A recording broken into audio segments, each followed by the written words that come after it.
Good morning, everybody. My name is Colin Westwood, and I'm the coordinator of handicapping and gym services here with the USGA. Today we're going to be talking about the United States Golf Association's Tournament Management Program.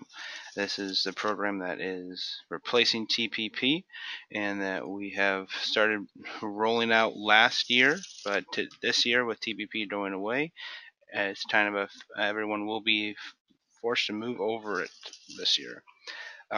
This is our first webinar of our 6 or 7 webinar series.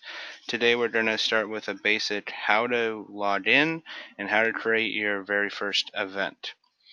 If you have any questions, there is a chat feature in GoToMeeting, and Kevin will be answering all the questions there. If anyone's really key, we will stop and I'll answer it so everybody can hear. So we will get going here. Hopefully we'll be done in about 30 to 45 minutes.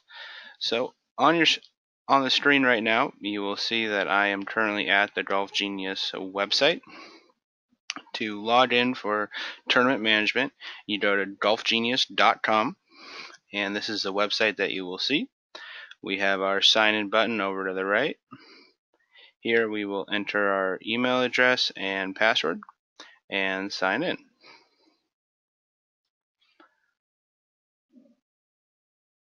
After signing in, it takes us to our club's Customer Center. The Customer Center is kind of like the hub for tournament management, and it allows you to maneuver around all the different options. Up above we have our different categories, our different options, and below here is the categories that we can sort our events into. We will be covering more of this in a later webinar, but today I just wanted you to at least be able to see it. So what we're going to start with is creating an event. So we will click here to create an event. We name our event. So we would go USGA TM webinar. So there are two options here. We can either create an event or a lead. Leads are more designed for those events, for the type of groups that you have playing a weekly type game where you have a large number of people and they come in and out. Events are more for when you have a set number of people and they're playing either a one-day event or multi-round. In our future webinars, we will be covering multi-round ones. This is just going to be a single-round event. Down here, category this allows us to sort our events and leads, and we can create these categories. Today, we're just going to put it in our basic leads and events category. So we're going to go to get started.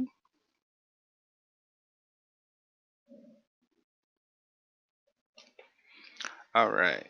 So this will come up for the first times that you start making an event. This is the Tournament Management's wizard, and it's a great way to get the basics set up for your event completed, especially the first few times when you're getting used to the program and getting used to how it works. One really important thing to remember about TM is terms are different and sometimes even reversed from how TPP works. So we find that the wizard is a great way to get people started and used to this. So today we will be using it. As you can see down in the bottom, we do have the option to say no thanks, maybe later, and skip out of using the wizard. But today we are going to go ahead and say yes, take me to the wizard. Alright, so the first thing that we need to do is add golfers to an event. As you can see here, there's multiple different ways to do that. We're going to go through all of them, but the first thing we're going to do is show you how to do it with a spreadsheet. So let me pull our spreadsheet up here for you. So this is a spreadsheet that we created just for the webinar. And if you have something like this, especially if you have clubs or outside events that come in and will send you a big list of people, this is a great, easy way to get everyone put in and to put into the event.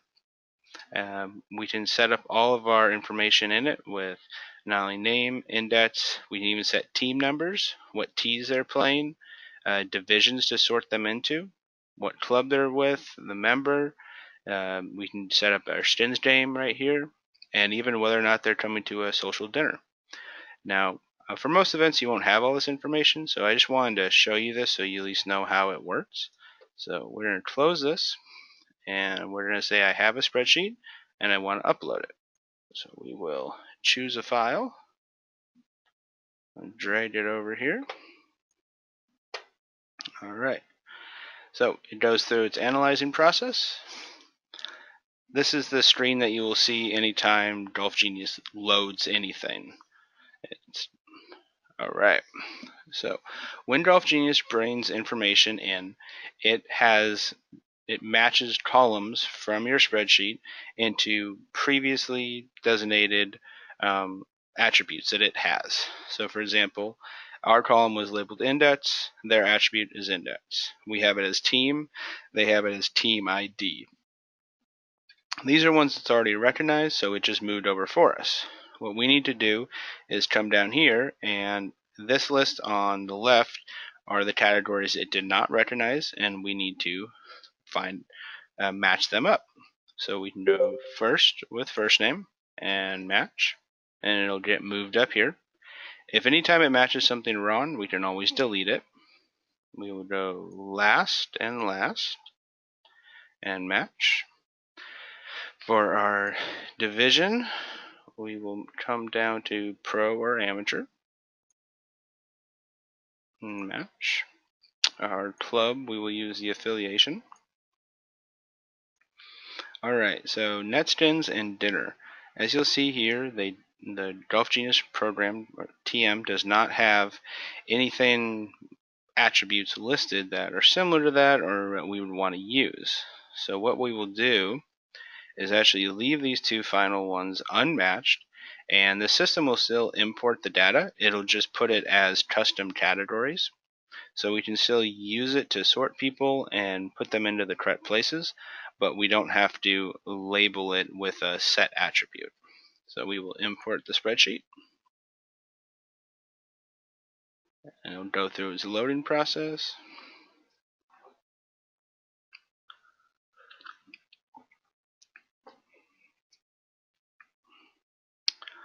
Alright, so we now have 20 golfers in, and now let's look at our other ways that we can import people.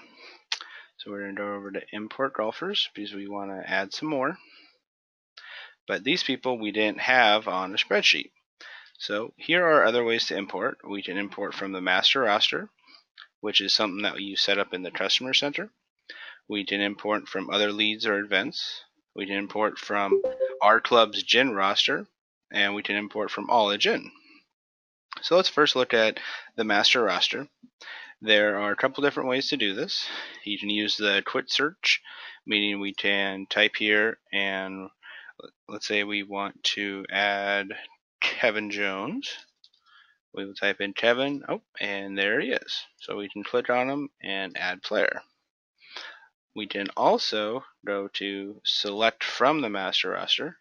This will bring up our entire master roster, and we can go through and check mark all the different people that we would like in our event. And then we hit import, and they will all be brought down here in the bottom, right there. Alright. Now, if we have outside people coming, and we want to bring them in from gin, since we have their gin number or we know they're a gin member, we can click on all of gin, and let's say we have their gin number. We can type it in here. We're going to get Torin from our office, so we can find him. We can verify this is the correct person, and we can add him. And we're also going to get Vinny here. Again, verify the information and add. Now let's say we don't have a gin number, but we know that they are definitely a member somewhere. So we verify the state and last name. Let's say my friends Doug and Nick. So we can look through here and see all the different Reeves that we have and go, oh, here's the one I want. I know he's a member of the home course. So I will add him. And looking for Ned. Oh, and there he is. So we will add him also. So now they have been added to our roster at the bottom down here. And now the final way we can add is manually, but I will show you that at the end, because in the wizard it doesn't offer that right away. Alright, so we have all of our people, and we want to go to next. Alright, so we finished our golfers. Now we're in our calendar view. So in the calendar, you click on days to add rounds. So let's say we want to, this round will be on Saturday the 20th. But if this was a multi-day round event, when we also had Sunday and Monday, we just added a round on those days. Now, let's say on Sunday we're actually doing 2 rounds. If we click again, you'll notice it'll come up with a little option box, and it says you already have one here. Do you want to add another, or do you want to delete this? Well, let's say we want to add another round. So now it changes colors, designating that, okay, we added 2 rounds for that day, not just 1. Alright, so we are going to delete these rounds since we do not need them. And then we will save.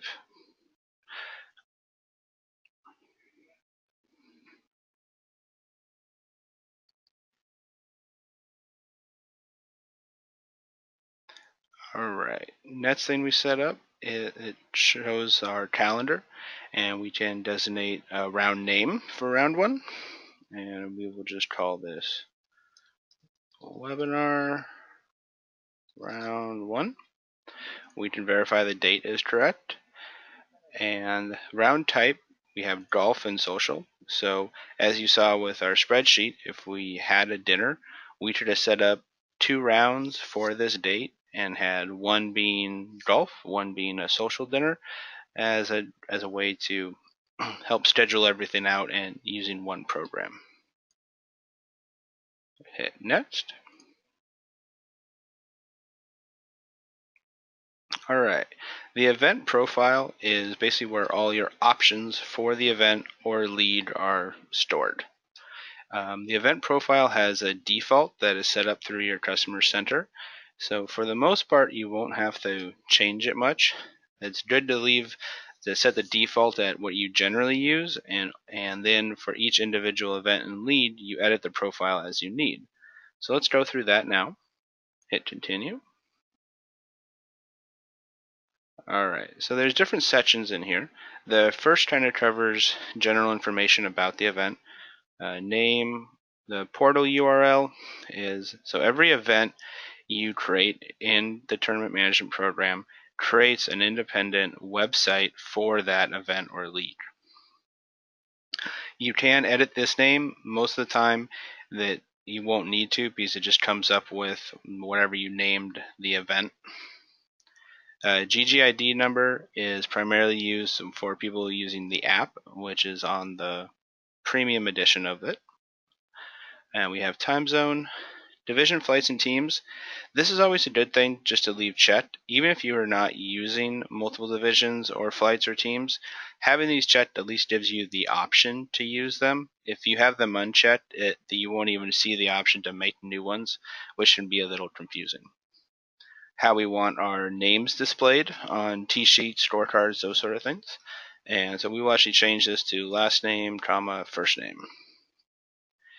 We can set a default gender, again, information for the app, course and T abbreviations, for the most part, the look of different things within the event.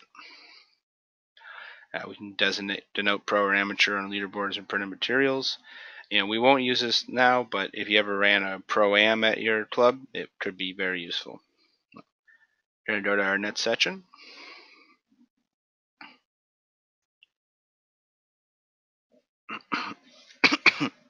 Excuse me.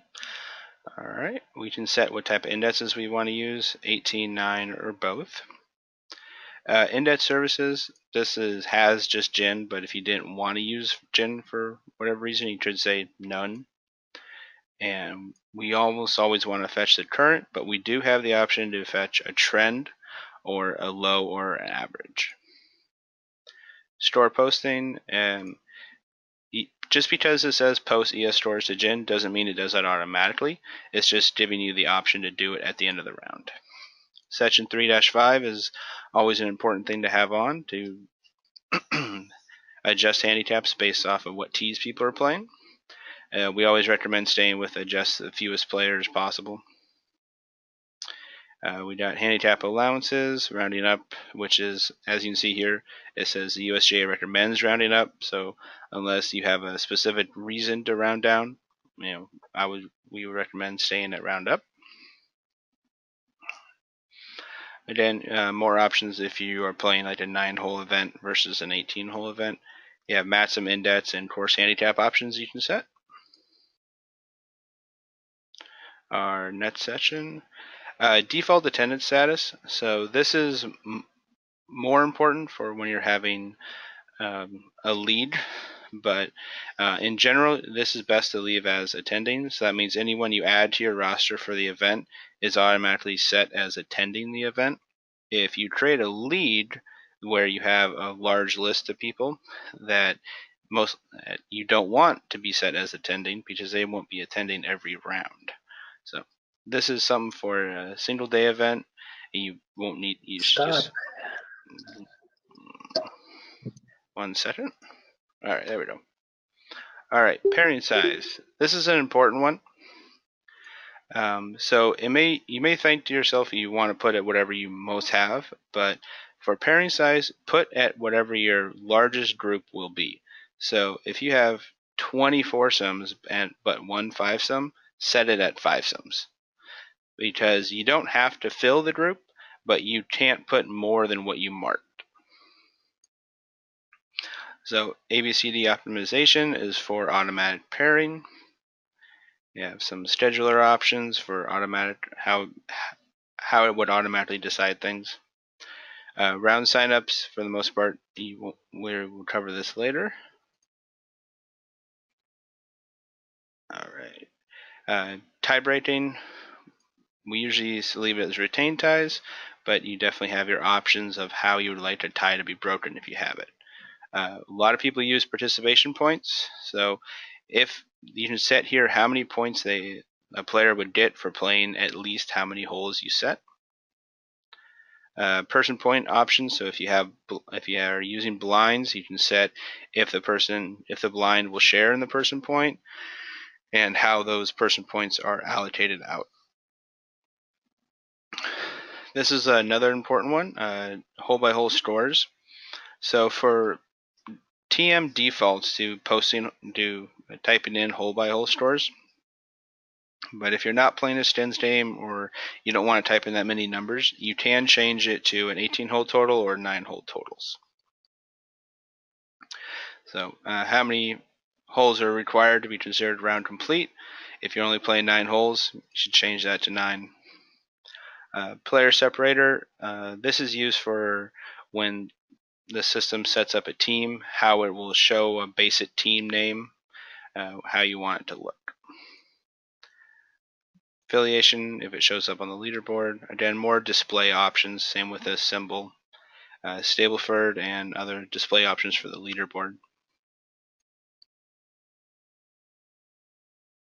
All right, and finally, directories.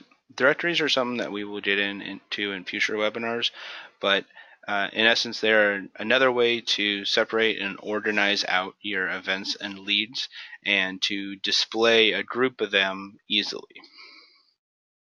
We will save to make sure our changes stay.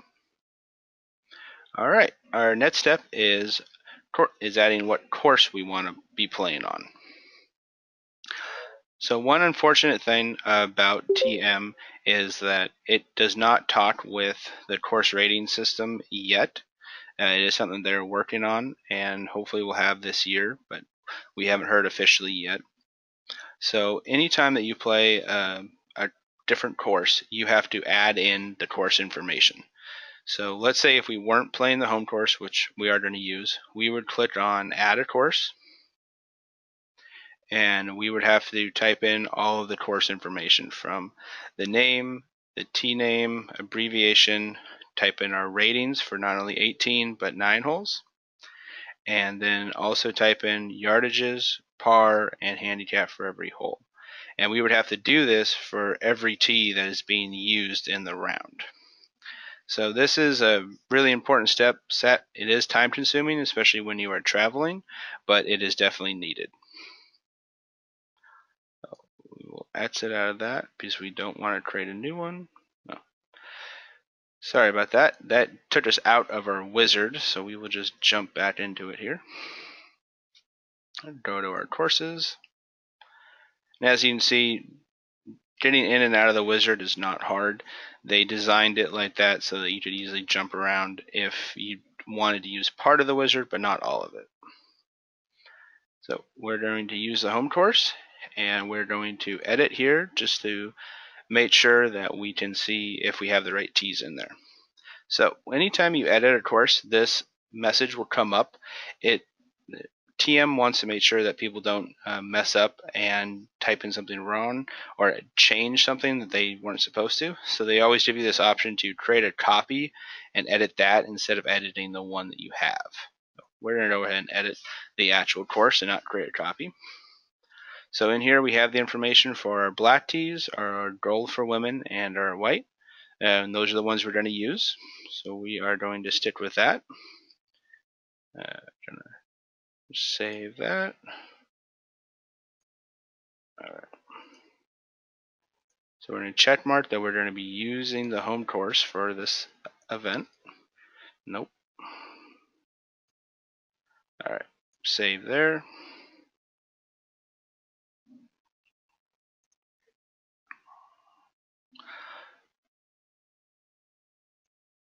Alright. Go to next. So the final option is event portal setup. This is the customized website that is created for every event and lead that you create. We are not going to go over this today. We're going to go over this in a future webinar, but I just wanted to make sure you saw it. So we will skip this step. So we finished our wizard, and now it brings us to the event dashboard. The event dashboard is your overview for your event or lead. If you scroll down, you'll see in your it shows an event calendar with what's coming up, what you have. So if you have a lead with 20 different rounds in it, the dashboard is a little more useful. For an individual event like this with one day, it's not something that you use that much. So the general look of all your events and leads will look like this with these options on top. Our event menu is basic overview and information of the event. So we have our option to change event profile, which we had already set up in the wizard. Our course details, any custom fields that we brought in, like from our spreadsheet. Payment center and roster activity log. These ones are, and billing are more for the premium edition. Personalizing your event. So logos, banners, and backgrounds. We'll get into this in future ones, but this is where you can actually import your own pictures and use them on scorecards, leaderboards, the website, and all that. Multi-round tools. So this is if we have multiple rounds, we can set up a series, round robin, and bracket tournaments. We'll be getting into that in a future webinar as well. So we have it also shows who our customer managers are, so meaning who has access to this event. As you can see, we also have event managers. So customer managers are the ones who have access to everything in the club, where an event manager is someone who only has access to this specific event. If you set up an outside lead and you want to let them use tournament management, this is a great option because they would only have access to that lead and not your other ones. All right, and under golfers, as you can see here, we actually have the ability to send emails to golfers. So this is a great option if you need to let them know about something. We have our options here to add more golfers, and we're actually going to do that now, just so I want to show you how you can manually add players. So if you don't have GIN numbers, don't want to look them up in GIN, we can always go through here and just manually add them. So we're just going to have some fun and add some other people, like Bud's Bunny, who's going to be a 5.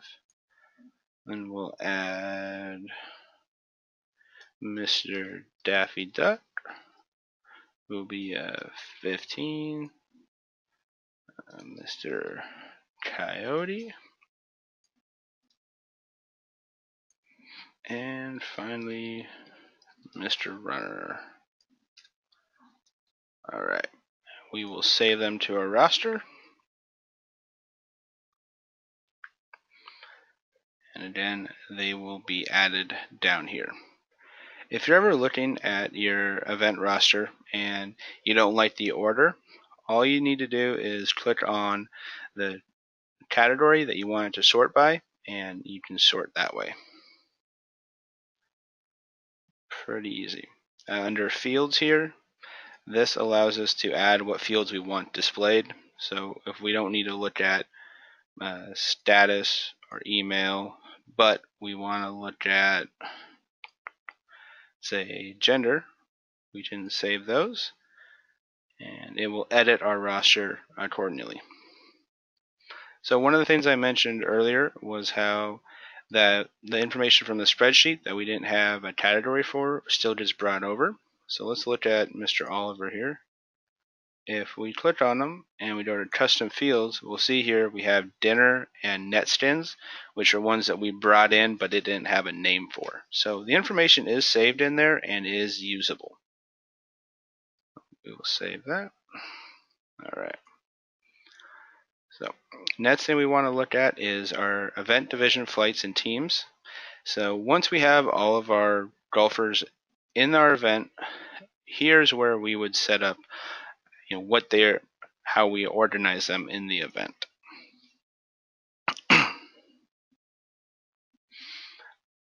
Alright, so this shows everyone that is currently in the event. The All Golfers division is automatically created by the TM program, and as you can see, you can't edit the membership because it's designed to hold all your golfers. Just like we had the option in the event profile to allow for multiple divisions, we can add divisions here to better sort out our golfers if we need to sort them out better. We have the option of doing teams and flighting those teams, or just flighting golfers in general. Again, today we're not going to be worrying about this. We're just going to do a simple individual stroke, net, and gross tournament. But we will be getting into this in future webinars once we want to go into more advanced stuff. So the only other thing under golfers is we have the ability to access GIN to update handicap indexes and doing some multi-round analysis, which again we won't get into today. Under calendar is where if we ever need to add a round, we have that ability to do so. So finally, rounds is where you spend most of your time when you are building an event or a league. The two primary categories to get right are your golfers, event division flights, and teams. This is the first thing you need to make sure that's right. And then you move on to your rounds, where you create your actual event with pairings, tournaments, scorecards, and all of that. Alright, so the first thing we're going to do is go to create new pairings. So we have the option of automatically doing this, and we also have this option here, create pairings using a custom field. So that custom field of the team ID that we brought in on the spreadsheet, that could actually be used to create our pairings for us. We're not going to use that today. Today I want to show you how to do manual pairing, since I found that a lot of our clubs tend to use this. So you click on manual pairings, it brings down your options of setting it up. So what you do here is you click on the people you want in a pairing. So we want these 4 people together. We will create a pairing. And you see here it adds this number 1, meaning they are in the first pairing group. So we will just continue along here.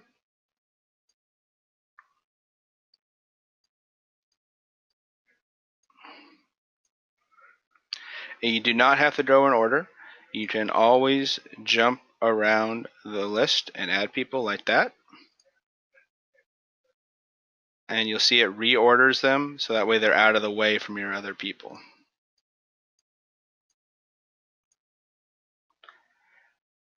And okay, you will also see as you're going through the list, let's say, oh wait, I missed somebody, we have the ability to add a new golfer if we did miss somebody from our basic setup. One thing to remember is if you ever do this, it's important to go back to your event division flights and teams and make sure that they are then put into the appropriate division flight team that you have already set up. Okay, so now we have everyone in a pairing group. Everyone has a number. So we hit next. In here, the system will show you if you have multiple sets of pairings, which is possible to do. 1 second here. We also have the ability to go back and edit if we think we made a mistake. So we will hit continue, and this will finalize our pairings and load them into the event.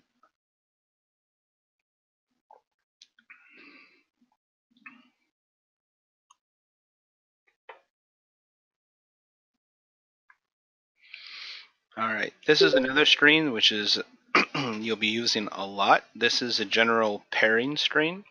Here we have the ability to swap players. So if I click here and oh wait, John should actually be down here in table spot, click on them and they will swap them.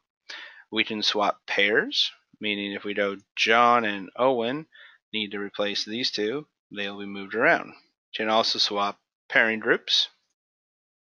Nice and easy. Move pairings around allows you to shift. We can add new rows. As you'll see here, let's say we need to add a player, but we don't have a room for him right now. So what we would first need to do is add a new row, which would give us a 10th pairing group, and then we would have the ability to add a player to that 10th playing group. You can also remove players and add blinds. Alright, so what we want to do now is set tee times. So we want to make sure that we select everybody. So we have everyone selected. We're going to be starting at 8 a.m. We will have 9-minute intervals. And starting on hole 1, we will hit go. And you will see here that now everyone is set with 9-minute intervals at 8 a.m. on T1. Setting a shotgun is very similar. You select everybody and then we're able to select how we want the holes distributed, what time we're starting, and so forth. So we're going to cancel that since we don't want to do that. Now we need to set course and tees. So for this, we're going to have the first person in every group play the black.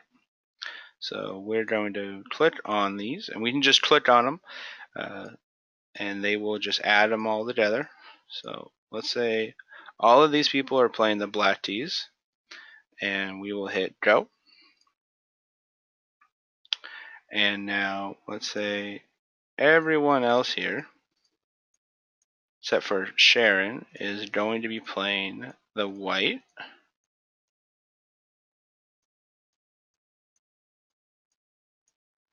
You can see here, select by T and select by gender. The T is what we had brought over from that spreadsheet. So if you have a spreadsheet with everybody and you already have the T's selected, you can easily select people that way. So we have everyone selected we want. They're going to be playing the white T's. I'll hit go. Now you'll see here that the pairings that have everyone has a T selected will show up as finished with the home course, black, white. If now we do Sharon on the gold, and now you can see here again black, white, and gold. So if all four are playing four different ones, it'll show up as all four of them. So we're going to save pairings. All right. So now we know it's finalized because we can't type anything or change. We can always change this by clicking here again, but you know it's saved when those boxes showing that you could have typed in and changed something are not available now. We can always get them available by setting T times again. And boom, they're there. All right, so we're going to go back to rounds. And now that we have our pairings set up, now what we need to do is set up our tournament. In tournament management, a tournament is basically the game that you are playing, whether that is the individual stroke play, whether that's the best ball, the scramble, Stableford, Callaway, Stins, all of that's done in here. So we're going to add a new tournament. We're going to name it Stroke Play. Format for the is we're going to use stroke, but as you can see here, there's many other options from match to stins to deuce pots or Nassaus. Our competition is player versus field, and the balls are own ball in each hole. One thing I want to show you quickly is if we change this to foursome versus field, now all of a sudden over here we get the other options like scramble, all balls, 2x2, cha-cha-cha, Lone Ranger. So there's a lot of options, but one of the nice things tournament management does is it only shows us those when we have the correct settings applied. So we're doing player versus field, own ball, 18 holes. Again, there are more options. We're using 18 today. We're going to be using the USGA net. You have the option to do net off lowest for match play, gross, and your Callaway systems. Adjusted at, so we're going to have everyone adjusted to only 90% of their handicap. We have the ability to drop worst holes and tie-breaking information. So person points. So here is where we set up our gross and net biases. This is a little different for certain events, but for basic stroke play, we can tell the system to automatically do a gross and net tournament in one, with whichever one we want to have as with a bias on. So this will be gross. So we'll type in our purses here.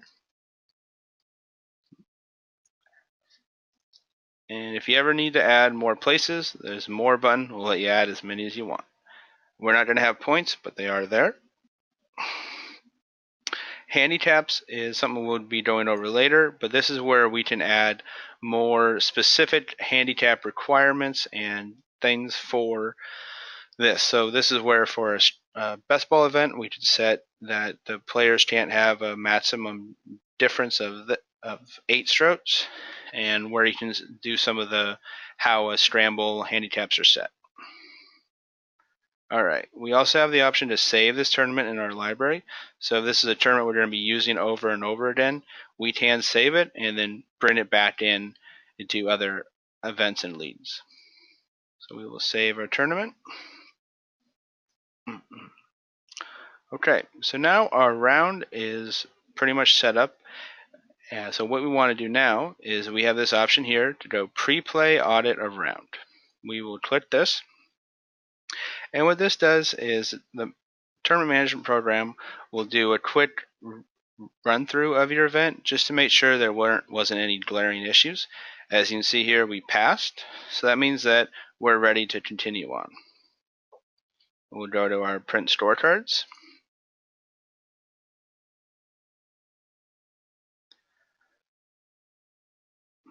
Alright, let it load here.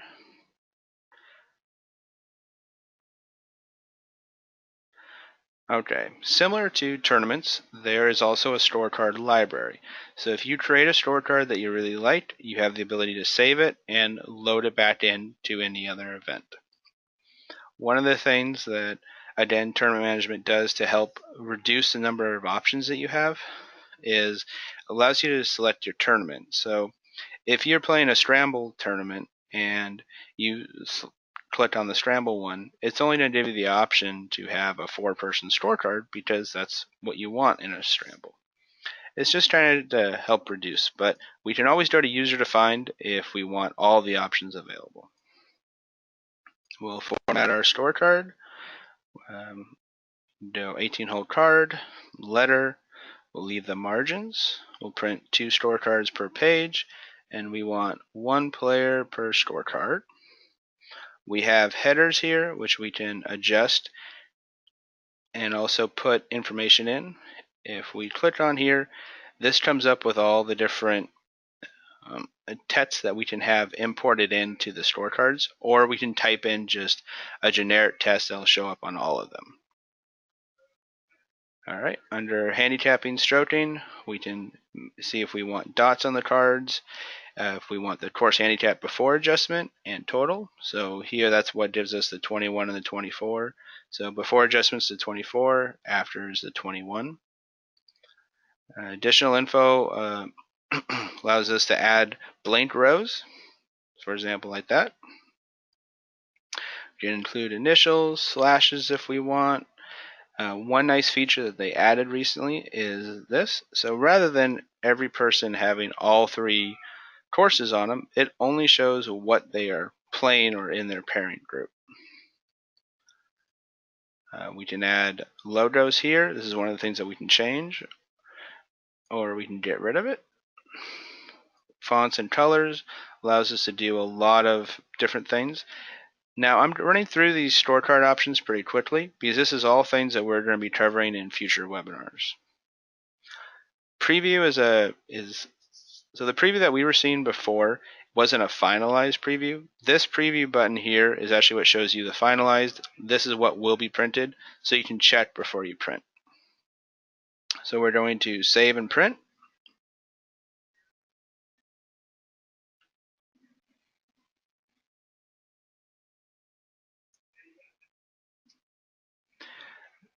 Documents, scorecards, those are always the things that take probably the most time in preparing. And you can always have a fun time looking at the different tips that they have. They always have unique and interesting information.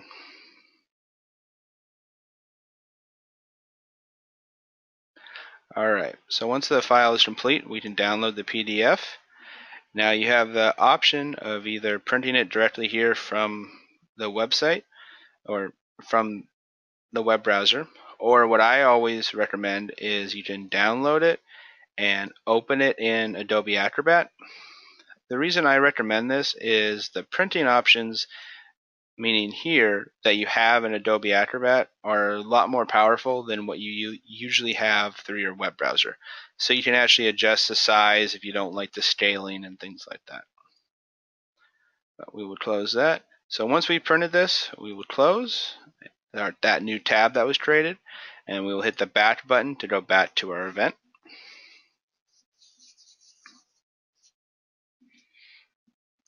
Alright, so now before we get to scoring, let's say you printed out your scorecards, you handed them out, and someone said, hey, why is my handicap this? So they created this great helpful tool called handicap analysis. We click on that, and what this does is any net games, it brings up what the person's index is and course handicap, and if we click on them, it'll show them how exactly we got there. So it says, okay, we're calculating for all 18 holes. Your initial index was 17. You're playing this tee. Here's the slope and course rating. Here's how we calculated the generic course handicap. And here are the different things that are making adjustments. So the percentage, 3-5, all those different things are then calculated together. So this is a great tool to use if anyone has a question of why something came up. So you can show them mathematically how it came out. Alright, so now the round's over and we want to enter scores. So we go rounds, enter scores. The TM program does everything by pairing group. So we would select a group and find the first person, start typing in the scores. Today what I'm going to be using is random scores. This is a great option to also test out events and make sure that they're working.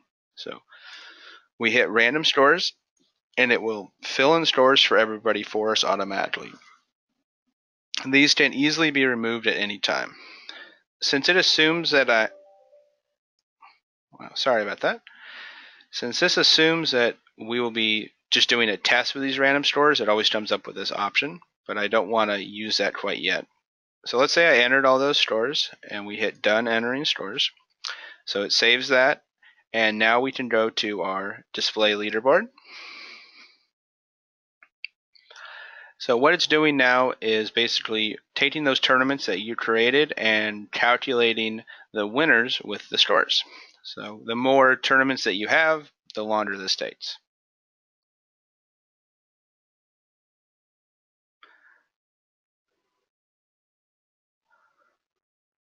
Alright, so in our leaderboard, we always have a player summary showing the winners, tournament 1, tournament 2, total purses.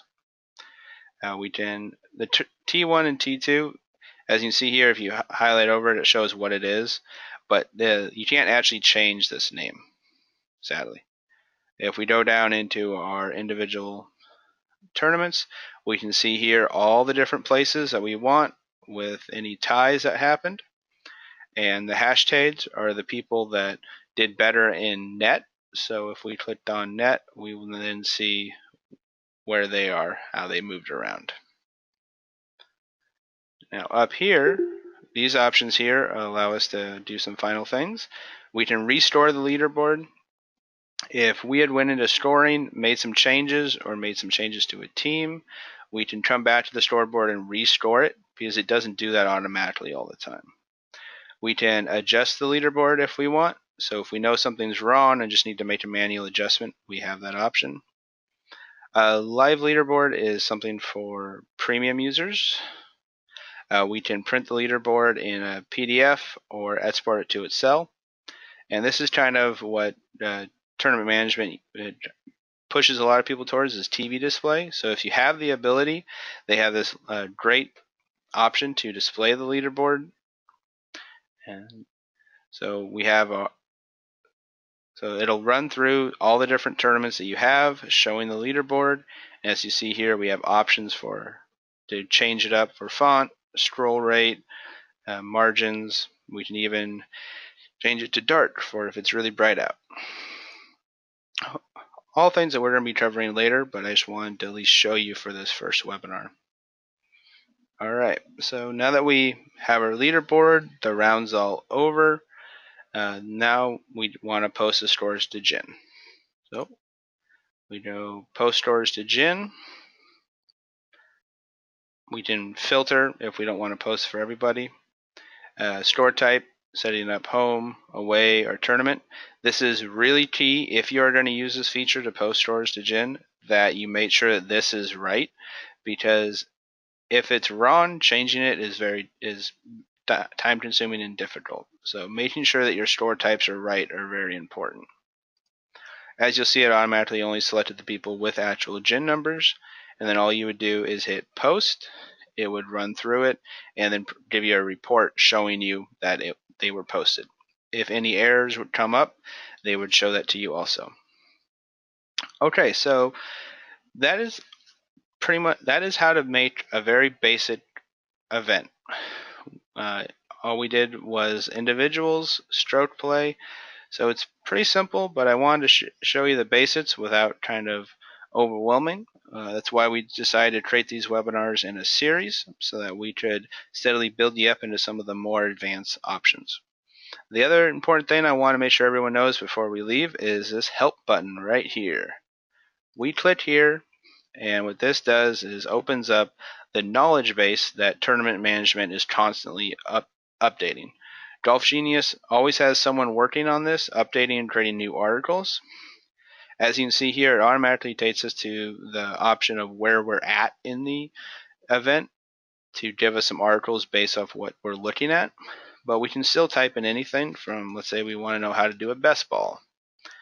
And here we go. The other thing that you need to know is under Contact Us,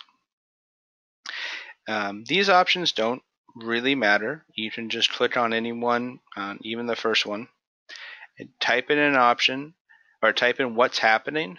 And what this will do is send myself, Kevin, and John all a little message through this system called Intercom saying, hey, I'm having this problem. Can you please help me out?